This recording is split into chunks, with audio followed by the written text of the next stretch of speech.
बरेली में आक्रोशित भीड़ ने रविवार को सुभाष नगर थाना घेर लिया। पुलिस के खिलाफ जमकर नारेबाजी की। इससे हड़कंप मच गया। भीड़ सुभाष नगर से लापता हुए 2 किशोरों की लाश रामगंगा नदी में मिलने से गुस्से में थी। परिजनों का आरोप है कि दोनों की हत्या की गई है। दोस्तों पर वारदात में शामिल होने का आरोप भी लगाया। चेतावनी दी कि जब तक आरोपियों की गिरफ्तारी नहीं हो जाएगी तब तक शव नहीं लेंगे। थाने का घेराव करने पर पुलिस ने परिजनों से बात करी और गहनता से मामले की जांच का भरोसा दिलाया। तब जाकर भीड़ शांत हुई।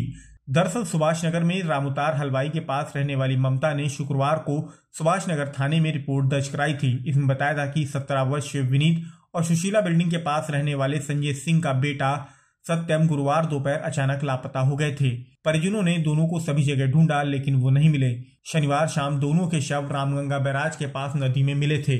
घटना से परिजनों में आक्रोश है। उन्होंने रविवार को हत्या का आरोप लगाते हुए थाने का घेराव किया। सत्यम के पिता संजय सिंह, मां शीतल और ममता का आरोप है कि अमन, छोटू और कृष्णा दोनों को गुमराह करके ले गए थे, उसके बाद हत्या कर दी। आइए आपको दिखाते हैं कि मामले में किशोरों के परिजनों ने क्या आरोप लगाए हैं। नाम है आपका? संजय। क्या घटना हुई थी बेटे के साथ? बेटे के साथ घटना का पता नहीं, लेकिन अब जय बृहस्पति की सुबह से गायब था और हम परसों 2 दिन से जब शाम को रात को घर नहीं आया, रात को जब 11-12 बजे तक घर नहीं आया तो हम लोगों ने ढूंढना खगोड़ी शुरू कर दी।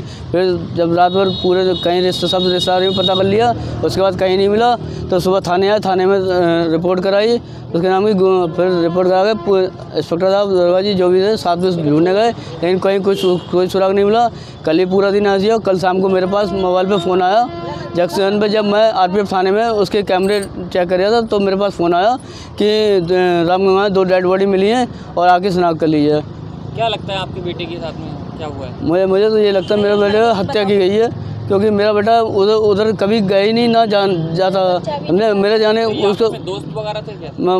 मुझे ये नहीं मालूम क्या बात है क्या नहीं है, लेकिन लोगों पर आपने हत्या का शक जताया? समझे मुझे क्योंकि वो जो अमन जो है वो कल इंस्पेक्टर साहब के सामने बोल रहा था कि मैं ला दूंगा, कि मैं ढूंढ लाऊंगा, समझे। तो मुझे उस पर ज़्यादा वो कर रहा, क्योंकि जो इंस्पेक्टर साहब के सामने जब कह रहा है और जब उसकी मम्मी आ गई तो उसकी मम्मी ने हाथ दबाया और उसे डांटा तो वो चुप हो गया बिल्कुल, समझे। और फिर शाम को जब इन लोगों की डेड बॉडी मिल गई और उसकी खबर जब फैल गई है तब उसके बाद वो लोग गायब हो गए।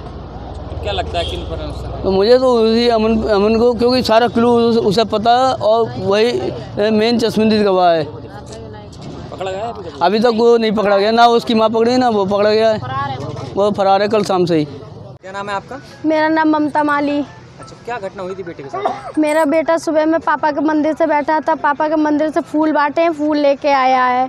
फिर मेरे बच्चे को ये लोग गुमराह करके ले गए थे। कौन लोग ले गए आपके बेटे? अमन ले गया है, कृष्णा ले गया है।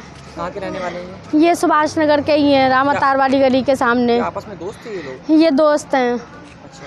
वो कहता था, मेरा बेटा कहता था सबकी दोस्ती छूट जाए, अमन की दोस्ती नहीं छूटेगी। क्या लगता है आपके बेटे की हत्या हुई है? क्या हुआ? जी, मेरे बेटे की हत्या हुई है।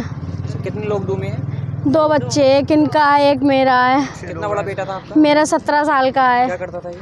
कुछ नहीं करता था, बस फूलों का ही काम करता था, पढ़ाई भी नहीं करता था, पढ़ाई छोड़ दी थी। पिता भी फूल का काम करते हैं, वो भी घर पे मरताऊ पड़े हैं। कोई पकड़ा गया है? कोई नहीं पकड़ा गया है, किसी को भी नहीं पकड़ा अभी। क्या नाम है आपका? मेरा नाम शीतल। क्या हुआ था बेटे के साथ में? बेटे के साथ में बेटा सुबह से गायब था 11 बजे से। फिर किस दिन से लापता थे? बृहस्पति से बृहस्पति की सुबह से लापता है। क्या सूचना मिली थी आपको कल?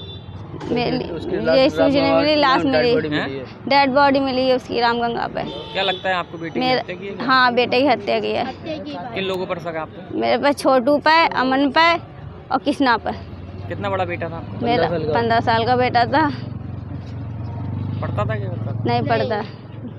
उधर पुलिस ने प्रथम दृष्टया दोनों किशोरों के नहाते समय डूबने की आशंका जताई थी। अब परिजनों के आरोप के बाद देखने वाली बात होगी कि पुलिस किस एंगल पर जांच करती है।